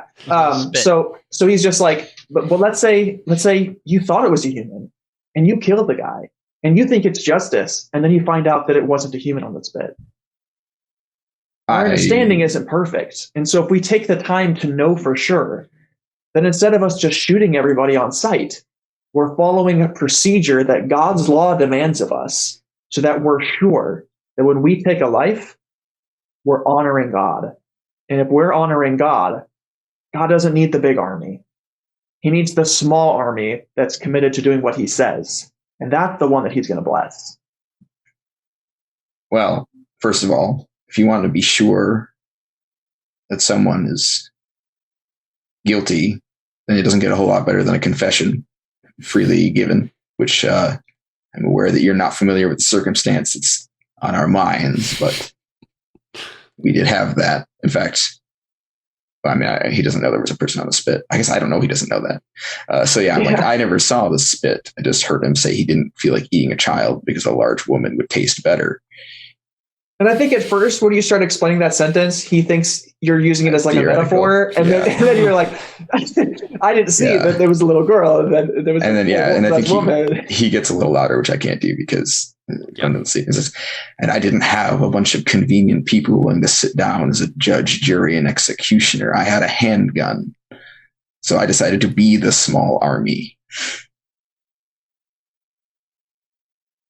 There's no better way to know a man committed a crime than to watch him do it yourself. The only difference is you don't have to prove that he's guilty to a bunch of other people. And he says, and you prefer it that way? It doesn't matter how I prefer it. I'd prefer it if everything was green and no one ever died and there was no pain and everyone was happy, but it's never been that way. And I think he says, and how do we get that green? Not by getting killed, that's for sure. Not by letting someone eat us. Not by letting cannibals walk around and roast people on a spit. And he says, sorry. Well, I think he says, well, maybe if we stopped asking why these standards are in the Bible and trusted that they have a reason, we would find greener things. This world doesn't have any green left in it. A rotting corpse never heals. I think he says, David, right? Sure. He says, is God dead? That seems like a dumb question. And I think he says, because you're acting like he is.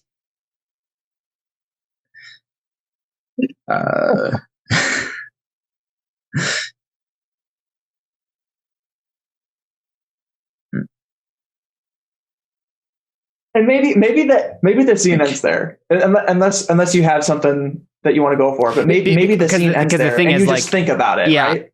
Because the thing is, like, if the conversation keeps going on and nobody's mind changes, then that might be as good a place as any to end the scene, right? Yeah, I think probably. So is there going to be a roll behind that? Are you going to roll his 7 rapport? Well, that's the question. Well, he doesn't have 7 rapport, but that's just Connor talking. Yeah. Can you imagine if we had gotten Gabe Resch beyond the RPG? That would have been weird and awesome.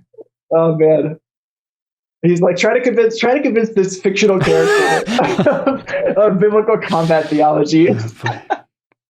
But no, so David, you can kind of decide if you just want to say David isn't convinced or David is convinced, or you could say there should be a roll. I want to see how this looks. Or you could say if you want to invoke me, and maybe like the conversation still ends there, but maybe the next morning you've like thought about it, and you know what I mean? Like your mind has kind of changed. We don't necessarily reveal it.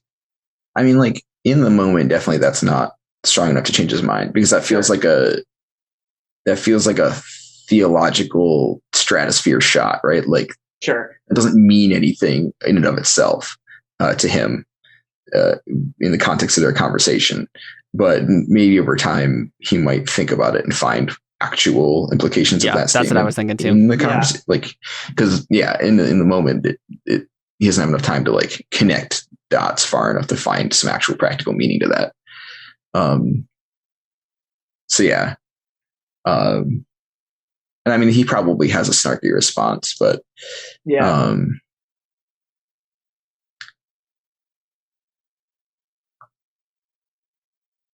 but I can't really think of anything at the moment. That's fine. Yeah.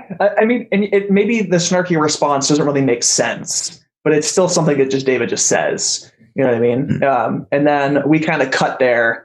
And so one thing I was thinking about the whole time we were doing this, I'd love for that scene to actually end with Adam basically saying, "What are you guys talking about?"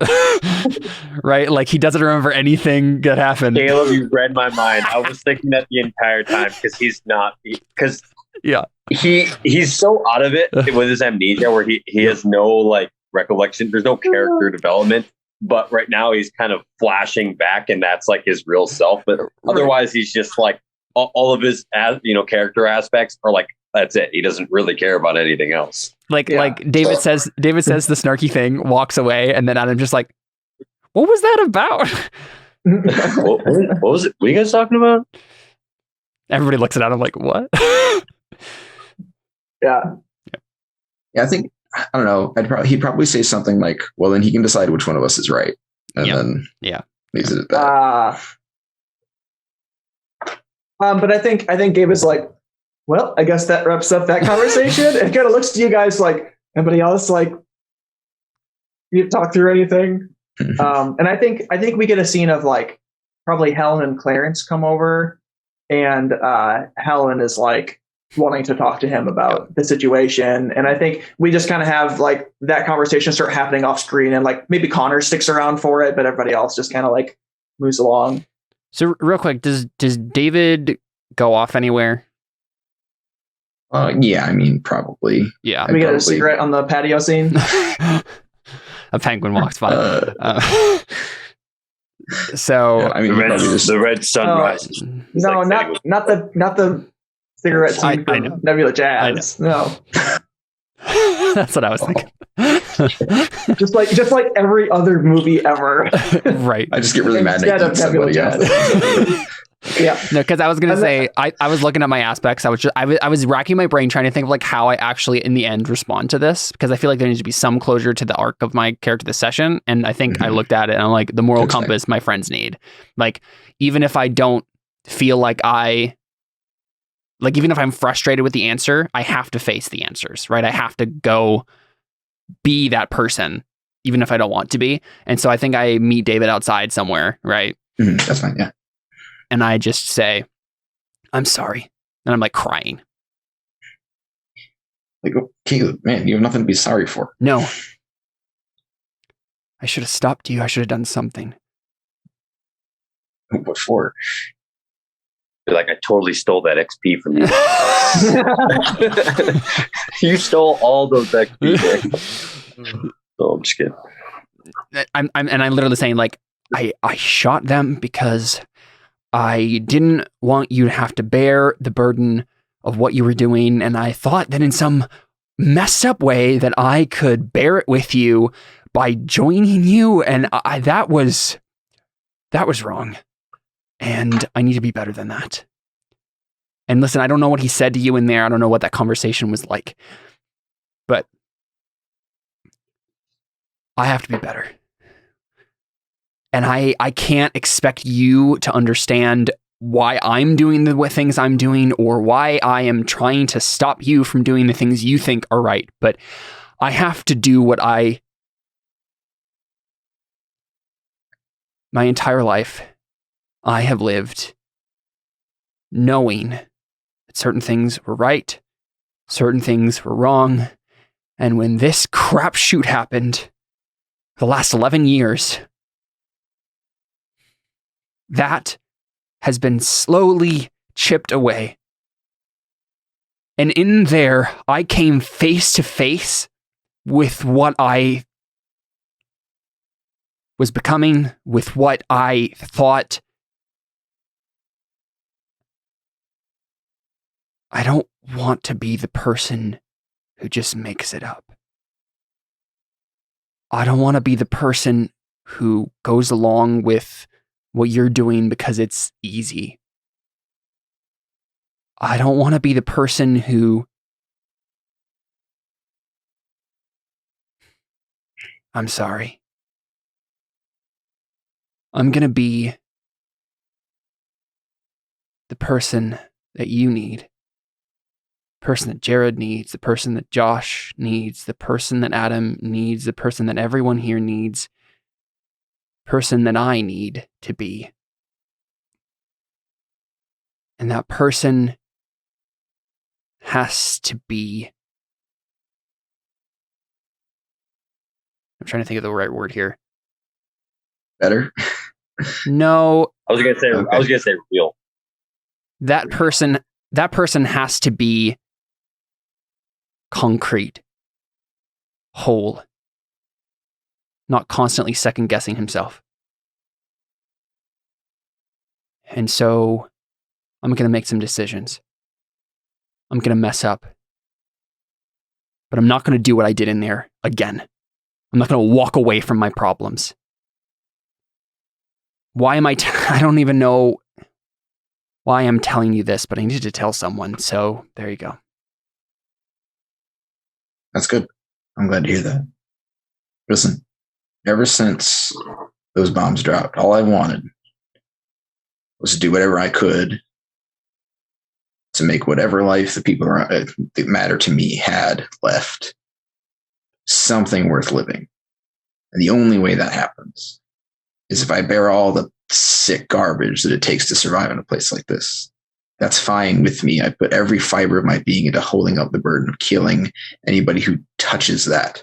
Okay? That's why I'm here. I know you want to hold up the burden, but we can't all do every part of the work. There are other burdens to be held up. That's what you're for. I'm here to make sure we all live through it, at least as long as we can. And I appreciate your help, but I'd rather you just let me do it. Let me do the thing that I still know how to do. Okay, so this is the point where I'm going to push on that, and I'm going to make a rapport roll, and I'm going to spend that invoke. I think the thing I finally land on here is I look at you and I say, not going to happen. All I could think in this scene is like, that there's some good left in this world. Right. Yeah. And It's worth worth fighting for. Yeah. Yeah. No, so what I say is not going to happen. All right, we're going to share this burden, but we're not going to compartmentalize it like that. We're all going to have to make decisions like that. We're all going to have to make decisions we don't want to make. We're all going to have to bear weight in every one of these categories. All right, you don't get to be the killer.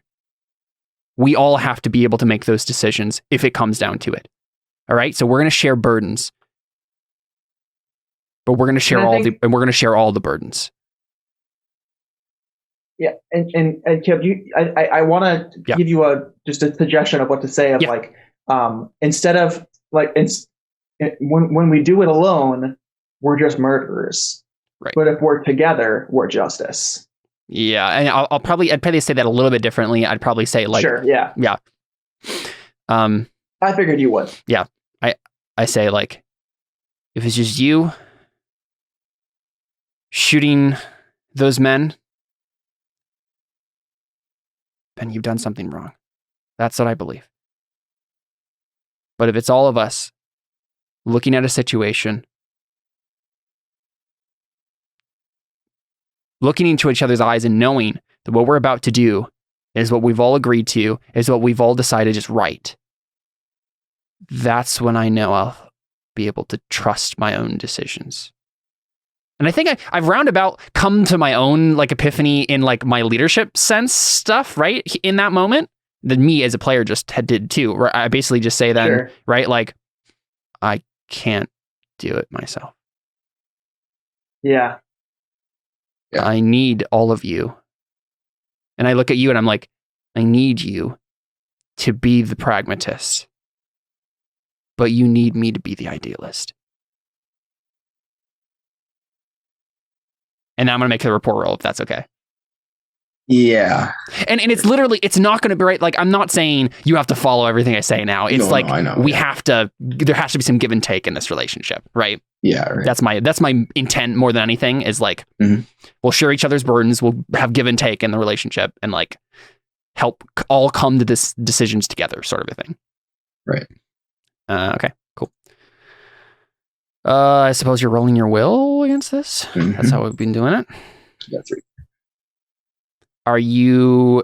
Is this a stepping into a bad situation and dialing it down to something more reasonable? I don't really No. Dang it.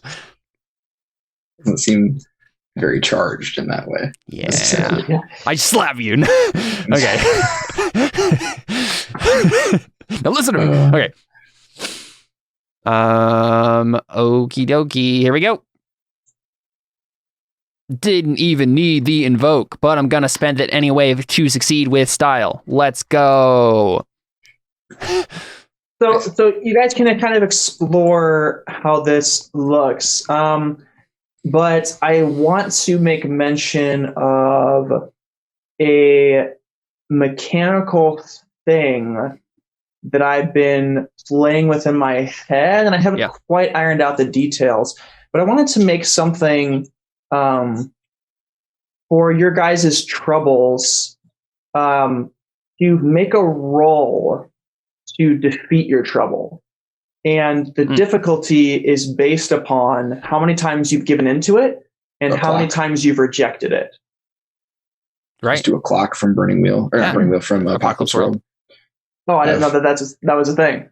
Yeah, it's literally just a pie segment, and when you roll, like you could be like, if you succeed, then it fills, and if you fail, it drops 1, and then if it fills all the way, then you have a moment that is, a dissolution of that trouble, right? Oh, sure, yeah. So if you guys decide want if it to fills multiple pie pieces or whatever. So yeah. So I'll talk to you about that, Connor. Well, let's hash out honestly, you and David could all hash out that sounds like a fun like fate project to hash out the rules of that. Oh yeah, well I meant like that could be something you guys do here. Oh, I see what you're saying. Yeah. To make a roll again. Both of you have just confronted, David, you've confronted a line in chains of you have to stay your hand and be a part of the group to decide who lives and who dies. And Caleb, you're saying same thing, except from a different perspective of I've been trying to bear all this on my own. You kind of both have been trying to bear these things on your own.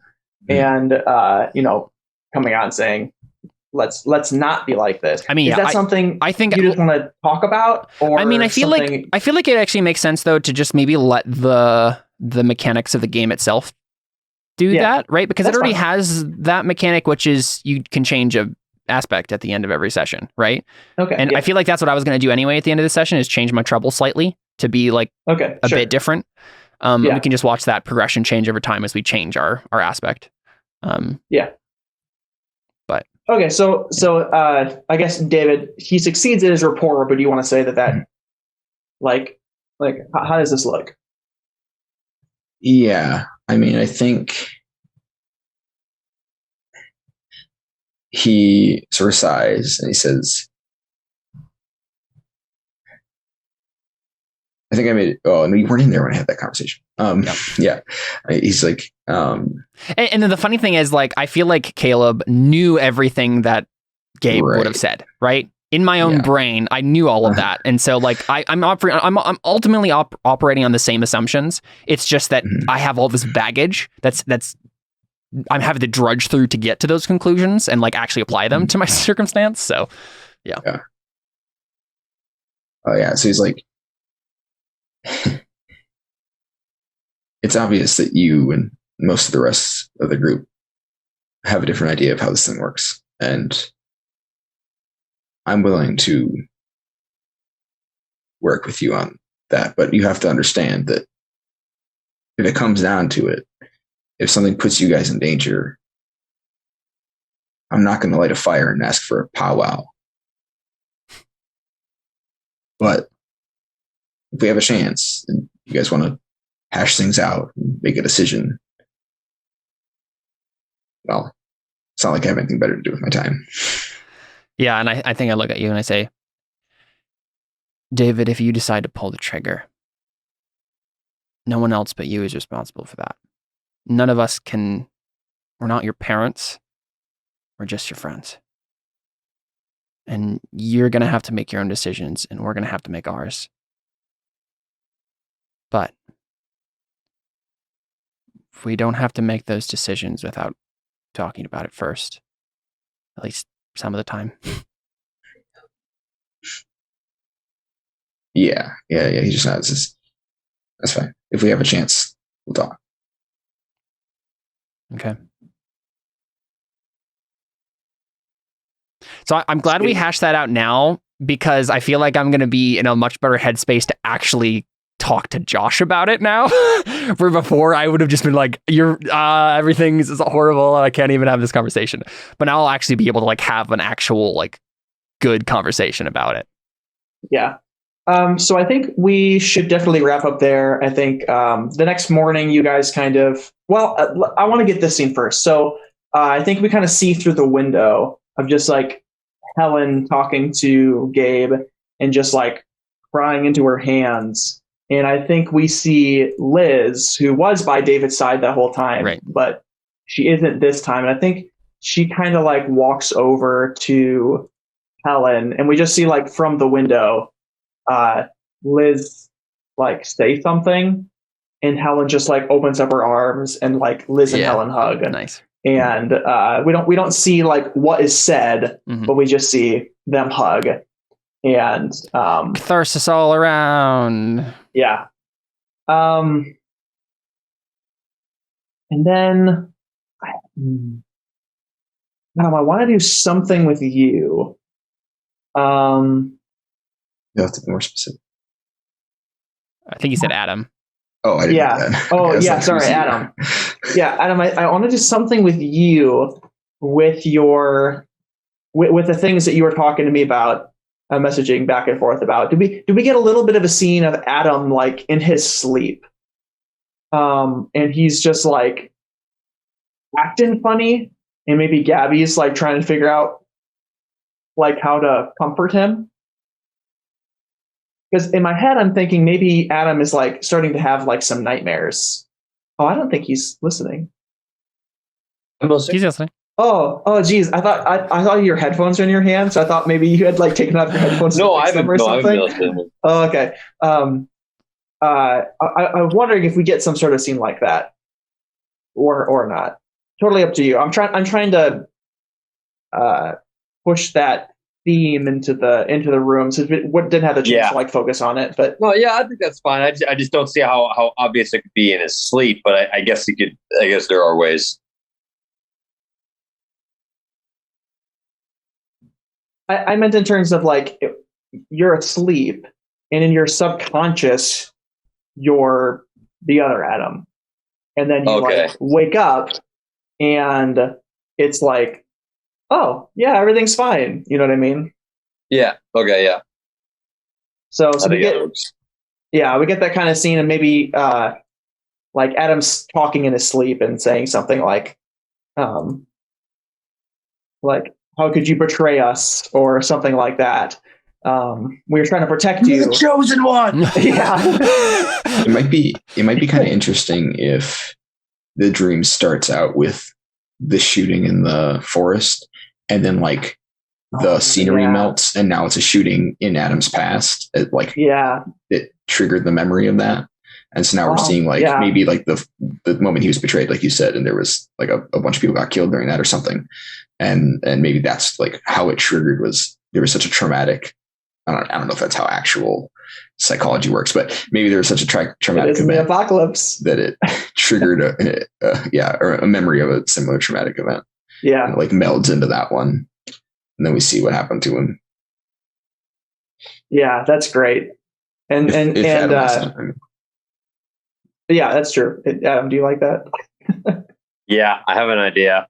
Okay, yeah. Oh, you want me to say it? I was like, you want to share with the class, or you don't have to if you want to. If you're trying to. No, I have an idea of what the incident was, and a little, but I haven't. You know, You It want to like give us a refers to- taste and then like reveal this later? Yeah, maybe we see it from like a really restricted point of view, or maybe it's only audio or something, and so you can like put some suspense in it, but not reveal everything. He says something like Aaron, stop, and he's like, and he kind of says like, you don't want to do this, Aaron, stop, and then and maybe we see David running forward and pulling the trigger, and then as you're saying, Aaron, stop, David like Turns in there. physique like melts into Aaron, and yeah, and it's just kind of like muffled voices, and then you hear like a gunshot, and then like a scream, and then like the person that would be Aaron, yeah, it like forms into David, and then it kind of like forms back, and it's just kind of like reflecting the same scene, but it's not exactly the same scene, but and there's some sort of like betrayal from somebody. Yeah. But you don't know like why or who it was or what it caused. And it's just a glimpse of like of a guy basically shooting something or someone, but you don't see what it is or what the actual scene or like where I actually am or anything around, like almost like an empty room, and you see this person that is like, it's like the scene where David and Caleb are all standing there. And then all of a sudden the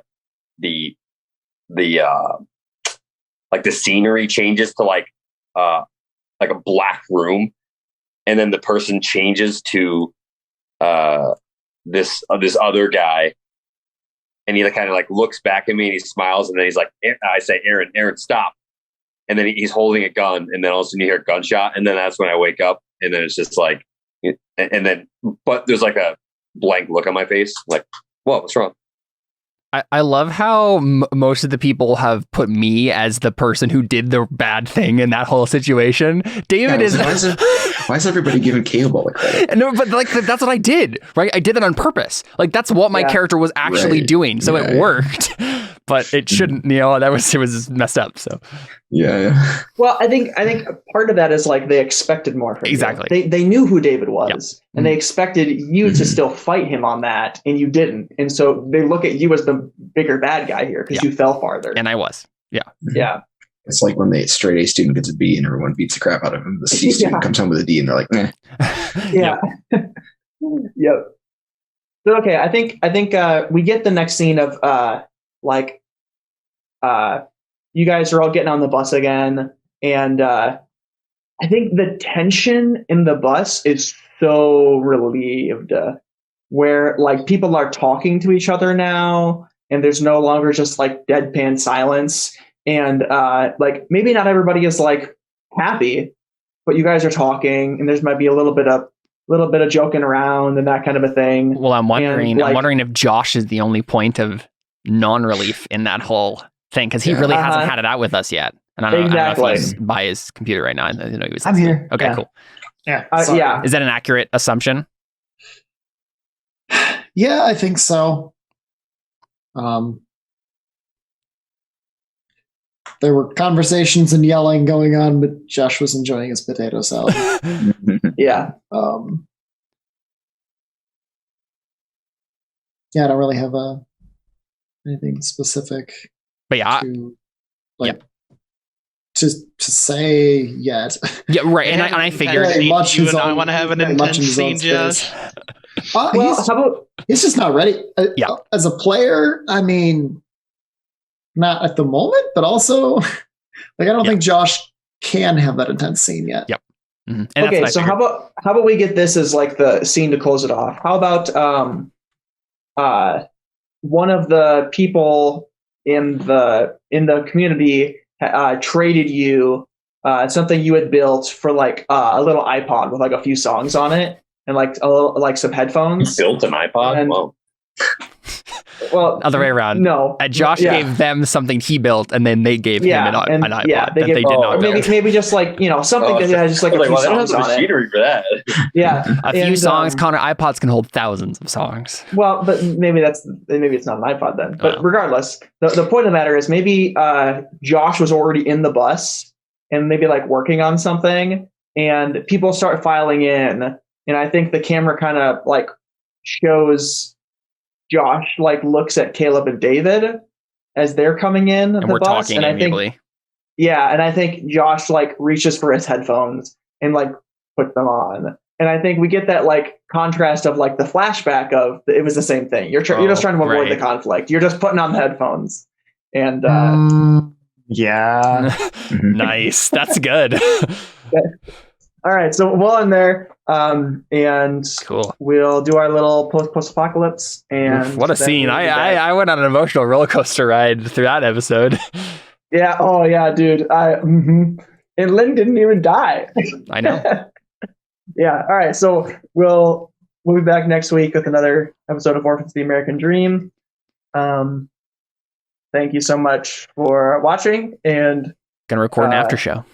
Yeah, we'll record an after show. Which, if you'd like to hear those, you can give to Caleb's Patreon to have access to all those. And if you want to become a crew member, one of the unnamed crew members, or be an NPC in our little show, you can give to Caleb's Patreon or share the show, and you can do that. I don't say that enough. Listening back to all the old episodes, I don't say that enough. There you go. Cool. All right. We're out.